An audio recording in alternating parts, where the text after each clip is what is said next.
Sar, Islam Singh whenever Param Uksari, Purina, Sar Dollars, Khan MC. The RK Mohan Singh and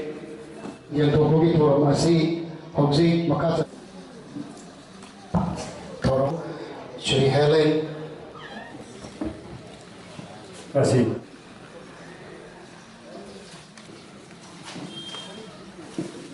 Konujong Badan Kepan dari si Jepun untuk dasar isi di air ini am maka dalam pengaruh tiba pilih pakai asing sisu ayo sina amu piba yari hai bagi ayah si pematan dan waktu ini sisu ada orang yang ada dalam yang asing sisu berbagai asing tu kita tolong disangsi. Respected dignitaries on the dais, you want to pa Sattavadi succeeded the one automatically anu Yes, Honorable Prime Minister Sri Narendra Modi की median मखादा India की भारत की जगह पुनर्मक्ता gas C मसिंग खंडने इंदोखरे Manipur दसो इतना प्रयाम याम करे exact figure देखो ये Honorable Minister नाई भी गनी करी की दमक्तनो have the keynote addresses of the PBB. Aduna masigi scheme Prime Minister Ujjwala masigi yojana jida nasi beneficiary oibiri ba pai punamakta ayana appeal to gading badi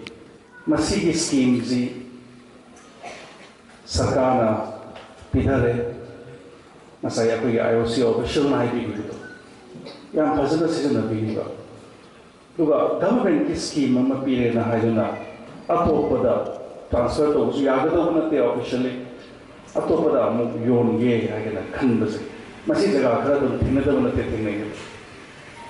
aduna si kari da makta no ha ko wan to prasada honorable prime minister ki meeting makhada government se na pidhare je prasada ki makta government se prasada ki makta ni lai si elected representatives akoi se prasada ki makta ni aduna prasadi awat pameyam do akoi ki kendra da pihi basi lising almost lising mangam pisur magadra na kanse sigi ke no jida ai akoi ki khumbong Indian gas seda ai ta sen I have decided to be yamna tawiman khungba uchari manamdi akoi na request toba kanda prasazin kiramakta akoi da sigi ke no toba kanda yamna swiftly IOC officials senior officials yang juga tanah naga yang thawai yauna thawai hachang yauna yari ma kai thuna PBK masigi gas is akoi phang keno to bopirni adubu okay honorable minister officials akoi kan me kitang matam do kitang chana ba ma ngai da nasi akoi ngasi 5 kg is launch to na gi makta manana ba matam kitang thing de kala thenga bihoba Kambu Kerzom Yawi, Karateng and Tikala Pache, Adudu, Hozik. Now, who about Kambu, other than say officials in the Yara, the others no longer the Otto and Wagon, Adu Asomdi. See levels are the Leon Asomapam, the permission lower the top of Pona, Asomdi chair or your trigger. I don't know, situation, Yara, the Honors, Hana, Palong the Bokanos in Dozi, Chair, Tarakaba, Palong the Bokambukra, Duga. Che thagat kre hadana situation na error krai hoyi either Aadhaar ga bank account ka manadaba layer so sigi beneficiary list ga chanbe aba thagat kidaba layer so ekoi mayam horna minaraga sigi scheme yam je lohos prasad da mutin sigi government na lis housing akoi government na housing ai honorable minister da yang toina haizabani ai ni kendra chain phangdaba NFSA ki chain phangdaba yamna yawarme yari makai ai kendra si yamna so ifal da yam tha thoktragadi akoi ge manipur sei kun mangai matung se smile lai yari do matang malaka tabe imai benzing ge thuna imai benzing ge support imai benzing ge commitment imai benzing ge alam bathak to ga akoi jaga khuding makta akoi kendra se khanta lagte jaga khuding makta hoji ꯃꯨꯊꯠꯇꯕ ꯌꯥꯗꯕ ꯄꯣꯠ ꯑꯃ ꯂꯩꯔꯦ ꯕꯣꯁ ꯌꯦꯡꯕꯤꯌꯨ ꯑꯩꯈꯣꯏ ꯁꯤꯗ ꯂꯩꯔꯤꯕ ꯖꯒꯥ ꯖꯒꯥ ꯀꯌꯥꯗꯩꯅꯣ ꯂꯥꯛꯏꯕꯅꯤ ꯑꯩ ꯉꯔꯥꯡꯗꯁꯨ ꯍꯥꯏꯖꯕꯅꯤ ꯀꯔꯝꯕ ꯂꯩꯀꯥꯏ ꯗ꯭ꯔꯒꯀꯤ ꯂꯥꯏꯅꯥꯁꯦ ꯌꯧꯁꯤꯜꯂꯛꯇꯕ ꯀꯔꯝꯕ ꯂꯩꯀꯥꯏ ꯂꯩꯔꯛꯒꯦꯕ ꯃꯁꯤ ꯑꯩꯈꯣꯏ ꯆꯦꯛꯁꯤꯜꯍꯧꯗꯕ ꯌꯥꯗꯦꯀꯣ ꯃꯁꯤꯒꯤꯁꯦ ꯑꯩꯈꯣꯏ ꯌꯥꯝꯅ ꯈꯨꯠ ꯁꯝꯃꯤꯟꯅꯔꯒ ꯒꯚꯔꯟꯃꯦꯟꯠ ꯈꯛꯇꯅꯁꯨ ꯉꯝꯃꯣꯏ पुलिस खत्तनसु ngमोय नहासिंग खत्तनसु ngमोय ऑफिशियल्स खत्तनसु ngमोय सिगी responsibilities है अकोई मणिपुर के पूर्ण मगन लमिने गदो responsibility अमनी ड्रग सिदगी तउनु नंगना होबले अंगांजिंग सही तरा मरी त्रांगा कुन सुबा नहासिंग जे सिगी ड्रग की केनो से अकोई लथो द्रगदी अकोई मणिपुर से ले होरवे यंबियो न सोदे कोसी कमाइन केनो लेरी अकोई population big population drugs in the sasa ले तमे आप सिंबियो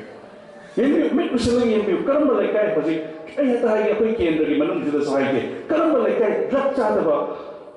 लेकाय केनो ले देबा लेशले सिजी याम तुम स्प्रेड द इन सिजी मसी जे अकोई म्याम न कलो गदो निको अकोई लाव खतना काना रोय फासी अगी इचाओ जसु अगी इशु ओइगजनु अगी इमं मनु हेक लाइमिना बा इगुम जसिनो दंदी पीसी फासी सि मुथत्से ड्रग से पैसा याम तोंगम याई करबा तो बंगैना अदु इंपोर्टेंट नति महा की खनबा यारोय अकोई इमा लंदम मणिपुर की खनग दबुइस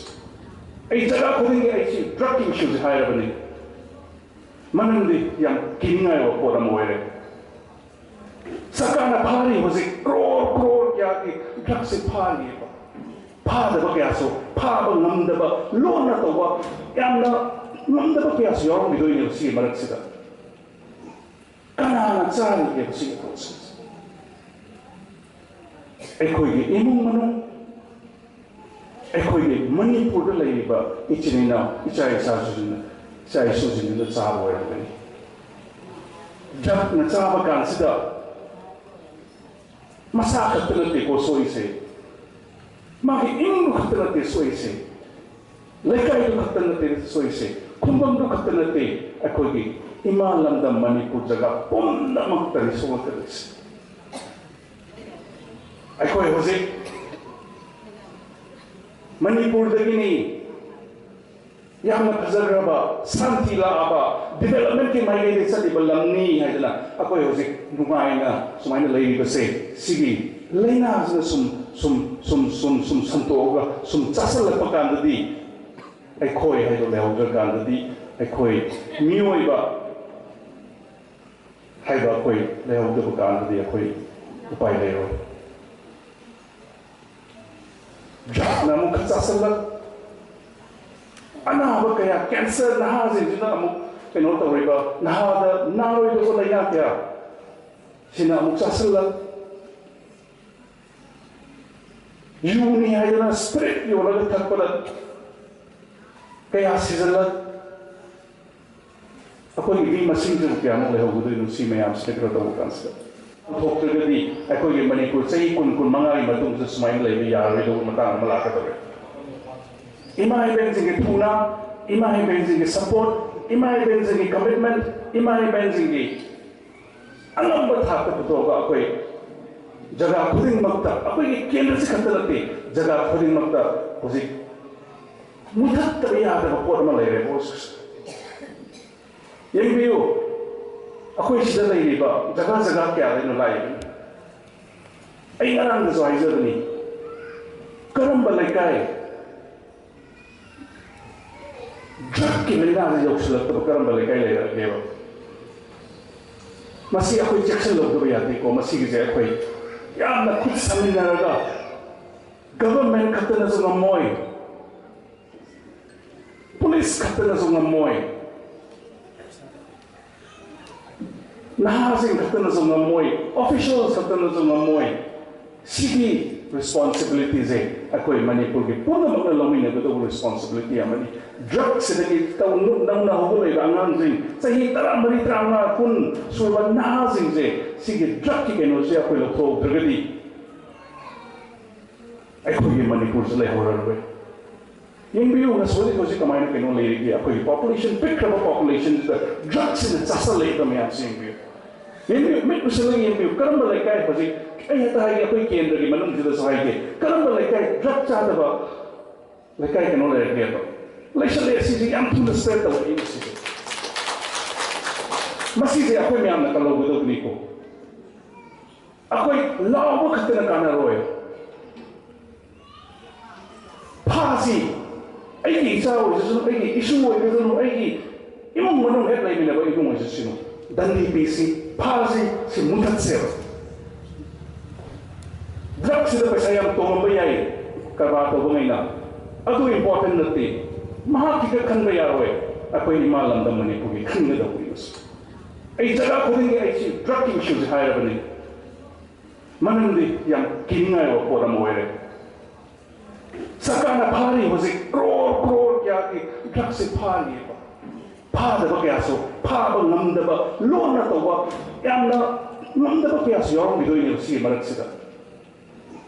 ꯀꯅꯥꯅ ꯆꯥꯔꯤꯒꯦꯕ ꯁꯤꯒꯤ ꯄꯣꯠꯁꯤꯡꯁꯦ ꯑꯩꯈꯣꯏꯒꯤ ꯏꯃꯨꯡ ꯃꯅꯨꯡ ꯑꯩꯈꯣꯏꯒꯤ ꯃꯅꯤꯄꯨꯔꯗ ꯂꯩꯔꯤꯕ ꯏꯆꯤꯟ ꯏꯅꯥꯎ ꯏꯆꯥ ꯏꯁꯨꯁꯤꯡꯗꯨꯅ ꯆꯥꯕ ꯑꯣꯏꯔꯝꯒꯅꯤ ꯗ꯭ꯔꯒꯅ ꯆꯥꯕ ꯀꯥꯟꯁꯤꯗ ꯃꯁꯥ ꯈꯛꯇ ꯅꯠꯇꯦꯀꯣ ꯁꯣꯏꯁꯦ ꯃꯥꯒꯤ ꯏꯃꯨꯡꯗꯨ ꯈꯛꯇ ꯅꯠꯇꯦ ꯁꯣꯏꯁꯦ ꯂꯩꯀꯥꯏꯗꯨ ꯈꯛꯇ ꯅꯠꯇꯦ ꯁꯣꯏꯁꯦ ꯈꯨꯡꯒꯪꯗꯨ ꯈꯛꯇ ꯅꯠꯇꯦ ꯑꯩꯈꯣꯏꯒꯤ ꯏꯃꯥ ꯂꯝꯗꯝ ꯃꯅꯤꯄꯨꯔ ꯖꯒꯥ ꯄꯨꯝꯅꯃꯛꯇꯅꯤ ꯁꯣꯛꯂꯛꯀꯗꯣꯏꯁꯦ ꯑꯩꯈꯣꯏ ꯍꯧꯖꯤꯛ ꯃꯅꯤꯄꯨꯔꯗꯒꯤꯅꯤ ꯌꯥꯝꯅ ꯐꯖꯈ꯭ꯔꯕ ꯁꯥꯟꯇꯤ ꯂꯥꯛꯑꯕ ꯗꯤꯕꯦꯂꯞꯃꯦꯟꯠꯀꯤ ꯃꯥꯏꯀꯩꯗ ꯆꯠꯂꯤꯕ ꯂꯝꯅꯤ ꯍꯥꯏꯗꯅ ꯑꯩꯈꯣꯏ ꯍꯧꯖꯤꯛ ꯅꯨꯡꯉꯥꯏꯅ ꯁꯨꯃꯥꯏꯅ ꯂꯩꯔꯤꯕꯁꯦ ꯁꯤꯒꯤ ꯂꯥꯏꯅꯥꯁꯤꯅ ꯁꯨꯝ ꯁꯟꯇꯣꯛꯑꯒ ꯁꯨꯝ ꯆꯥꯁꯤꯜꯂꯛꯄ ꯀꯥꯟꯗꯗꯤ ꯑꯩꯈꯣꯏ ꯍꯥꯏꯗꯣ ꯂꯩꯍꯧꯗ꯭ꯔꯀꯥꯟꯗꯗꯤ ꯑꯩꯈꯣꯏ ꯃꯤꯑꯣꯏꯕ ꯍꯥꯏꯕ ꯑꯩꯈꯣই ꯂꯩꯍꯧꯗꯕ ꯀꯥꯟꯗꯗꯤ ꯑꯩꯈꯣই ꯎꯄꯥꯏ ꯂꯩꯔꯣꯏ ꯗ꯭ꯔꯒꯅ ꯑꯃꯨꯛ ꯆꯥꯁꯤꯜꯂꯛ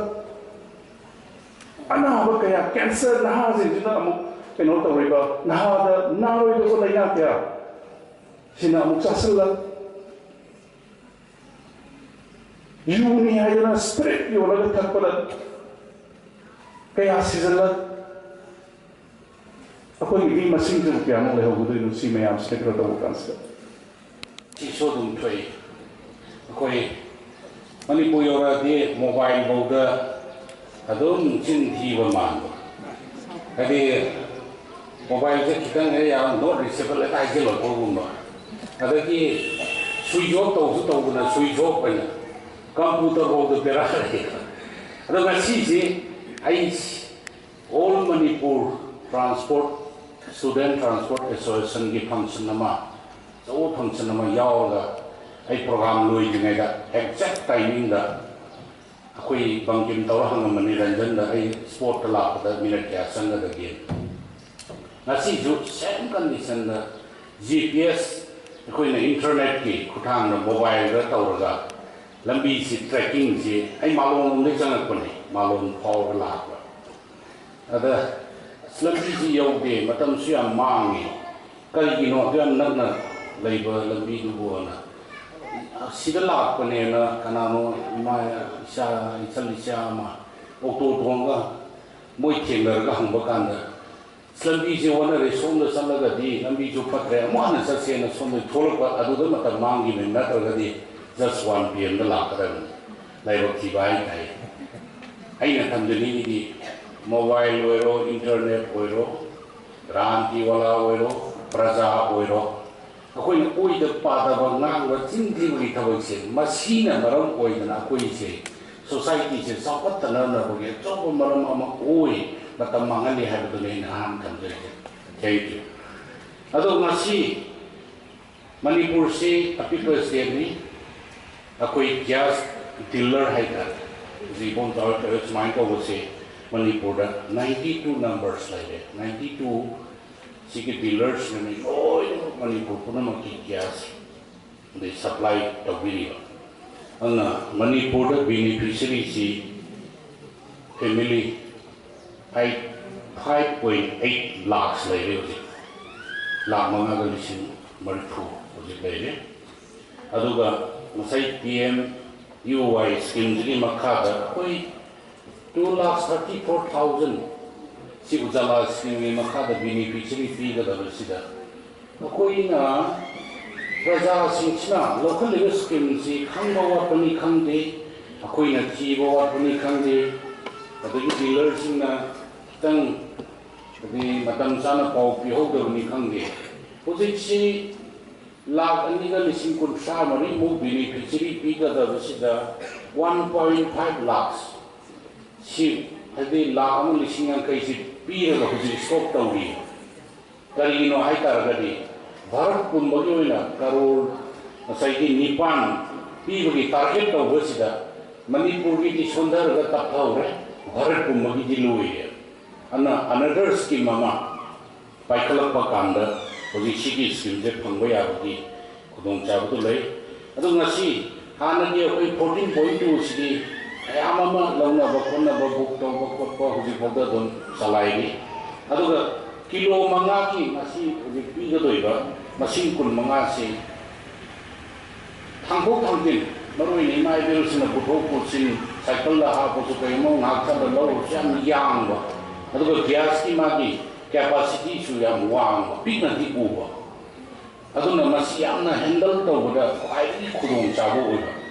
ꯑꯗꯒꯤ ꯃꯤ ꯑꯃꯅꯤ ꯈꯛꯀ ꯆꯥꯔꯒꯗꯤ ꯑꯗꯨꯝ ꯊꯥ ꯑꯃ ꯍꯦꯟꯅ ꯁꯤꯖꯤꯟꯅꯕ ꯌꯥꯕ ꯄꯣꯠ ꯑꯣꯏꯕ ꯑꯆꯧꯕꯁꯤꯁꯨ ꯀꯥꯟꯅꯩ ꯑꯗꯨꯕꯨ ꯁꯤꯅ ꯍꯦꯟꯅ ꯄꯩꯁꯥꯁꯨ ꯑꯃꯨꯛ ꯍꯣꯡꯕ ꯑꯗꯨꯅ ꯑꯩꯈꯣꯏꯒꯤ ꯃꯃꯜꯁꯤ ꯂꯨꯄꯥ 2,9 ꯁꯤ ꯍꯌꯦꯡ ꯁꯕꯁꯤꯗꯤ ꯂꯨꯄꯥ 90 ꯆꯪꯉꯛꯀꯗꯣꯏꯅꯤ ꯑꯗꯨꯒ ꯑꯆꯧꯕꯁꯤꯅ ꯁꯤ ꯁꯕꯁꯤꯗꯤ ꯆꯪꯕꯁꯤꯗꯤ ꯐ꯭ꯂꯛꯆꯨꯌꯦꯁꯟ ꯅꯥꯏ ꯅꯣꯡꯃꯒ ꯑꯃꯒ ꯂꯧꯈꯤꯕ ꯅꯨꯃꯤꯠꯇꯨꯒꯤ ꯑꯗꯨꯝ ꯈꯦꯠꯅꯕ ꯂꯩ ꯑꯗꯨꯒ ꯑꯆꯧꯕꯁꯤꯅ 810 ꯄꯤꯕꯁꯦ 117 ꯍꯥꯏꯗꯤ ꯁꯕꯁꯤꯗꯤ ꯄꯤꯔꯛꯀꯗꯕ ꯃꯇꯥꯡꯁꯤꯗꯅꯤ ꯑꯩꯅ ꯀꯩꯅꯣꯝ ꯍꯥꯏꯅꯤꯡꯉꯤꯁꯦ ꯑꯩꯈꯣꯏ ꯍꯧꯖꯤꯛ ꯁꯕꯁꯤꯗꯤ ꯄꯤꯒꯗꯣꯏꯁꯤ ꯂꯣꯟ ꯑꯣꯏꯅ ꯁꯤ ꯒꯣꯝꯆꯥ ꯄꯩꯁꯥ ꯊꯤꯔꯝꯃꯔꯣꯏꯅꯦꯀꯣ ꯁꯕꯁꯤꯗꯤꯗ ꯂꯣꯟ ꯑꯣꯏꯅ ꯑꯦꯗꯖꯁꯃꯦꯟ ꯇꯧꯗꯣꯏꯅꯦꯕ ꯑꯗꯣ ꯑꯩꯈꯣꯏ ꯏꯃꯥ ꯏꯕꯦꯜꯁꯤꯡꯁꯦ ꯅꯨꯡꯁꯤꯅꯁꯨ ꯑꯗꯨꯝ ꯆꯩꯅꯤꯡꯉꯛꯄꯁꯨ ꯌꯥꯎꯏ ꯀꯔꯤꯒꯤꯅꯣꯗ ꯂꯨꯄꯥ 1,000-2,000 ꯈꯛꯀꯤ ꯁꯕꯁꯤꯗꯤꯗꯨ ꯑꯦꯗꯖꯁꯃꯦꯟ ꯇꯧꯒꯗꯕꯗꯨ ꯒ꯭ꯌꯥꯁꯇ ꯂꯧꯕꯤꯈ꯭ꯔꯕ ꯃꯇꯨꯡꯗ ꯁꯕꯁꯤꯗꯤꯗꯨ ꯀꯛꯈꯤꯅꯦꯅ ꯒ꯭ꯌꯥꯁꯇ ꯂꯧꯕꯤꯗꯦꯕ ꯀꯃꯥꯏꯅ ꯇꯧꯒꯦ ꯂꯨꯄꯥ 2,000 ꯈꯛꯇ ꯁꯕꯁꯤꯗꯤ ꯂꯨꯄꯥ 1,900 ꯑꯗꯨꯝ ꯀꯛꯑꯒ ꯃꯥꯏ ꯆꯪꯉꯛꯄꯗꯣ ꯑꯦꯗꯖꯁꯃꯦꯟ ꯇꯧꯔꯒ ꯁꯣꯝꯗꯗꯤ ꯒ꯭ꯌꯥꯁꯇꯣ ꯂꯧꯈ꯭ꯔꯦ ꯁꯣꯝꯗꯅ ꯔꯤꯐꯤꯜ ꯂꯥꯛꯇ꯭ꯔꯦ ꯒ꯭ꯌꯥꯁꯇꯣ ꯂꯧꯕꯤꯗ꯭ꯔꯦ ꯑꯗꯨꯗꯤ ꯚꯥꯔꯠ ꯁꯔꯀꯥꯔꯅ ꯑꯣꯅꯔꯦꯕꯜ ꯄ꯭ꯔꯥꯏꯝ ꯃꯤꯅꯤꯁꯇꯔꯅ ꯑꯗꯩ ꯏꯃꯥ ꯏꯕꯦꯜꯁꯤꯡꯁꯤ ꯋꯥꯕꯁꯤ ꯎꯔꯒ ꯌꯥꯝ ꯎꯔꯖꯥꯠꯅꯤ honourable prime ꯃꯤꯅꯤꯁꯇꯔꯁꯦ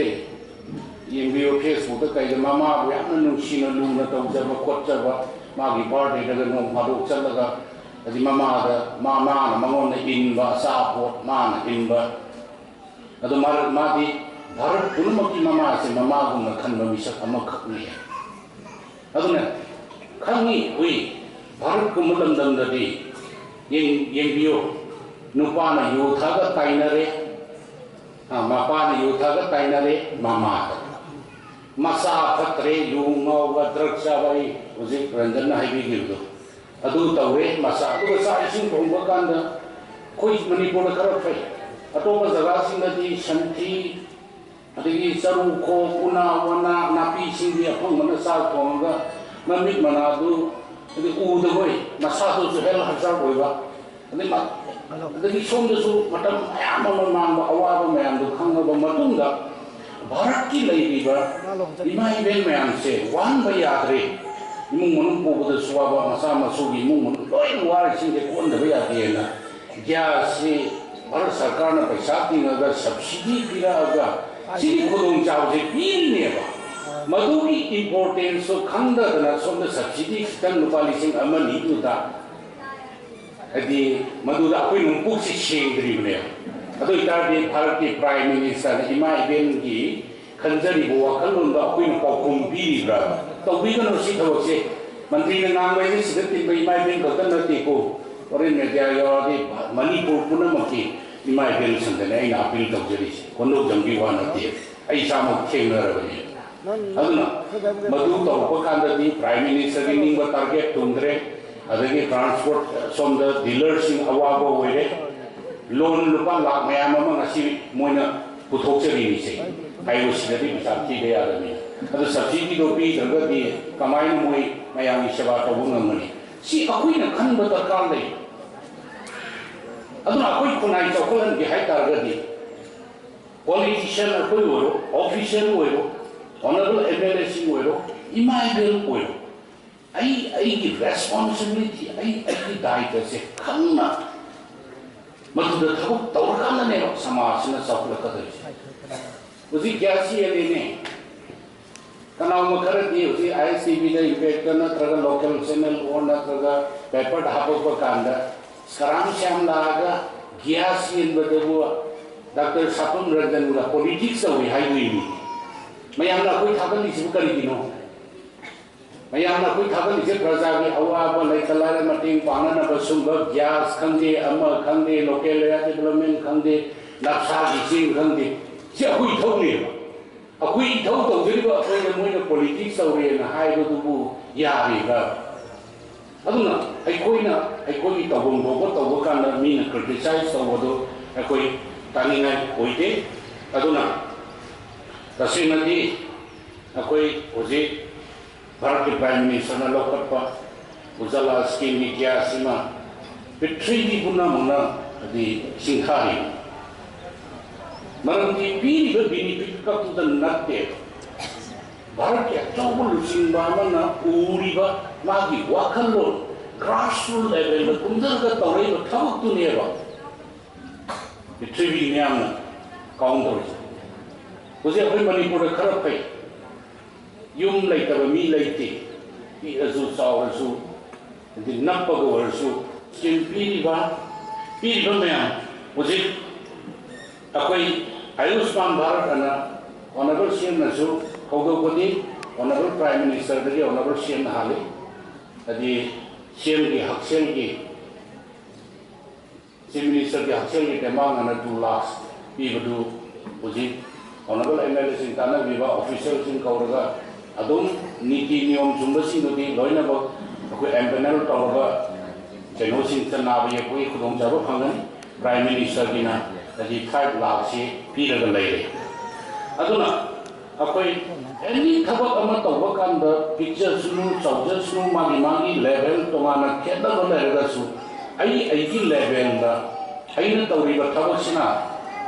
society ki apabu oigani habi wakalo na tharu tawba kan da ekoi samaj sawat kan kana gumana di haine uji kan gi MLA minister sing je patti in ha je di siri ko ngini baram di na ha wari ni na si imai ben sida ani ahlani phami je si uji ki ima akoi ju sei yam thleba amadu naksala ameba ado sei umbu suraba ima akoi khan ba hore sama sini maram hore bicara chen mayam harul mayam tung se kamai to ne akoi di hayeng sitangai sakki dore akoi kunai kamai to ni akoi tung ni future kaino aduna akoi katau ta ba ya tre ai ni wakalun ga se sei kontra ni pu yang kai bai dari kya khalam di ma usi diam khan le Maisnam Singlebi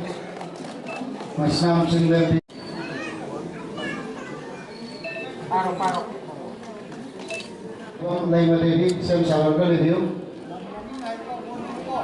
Sam Awangbi Laisum Roma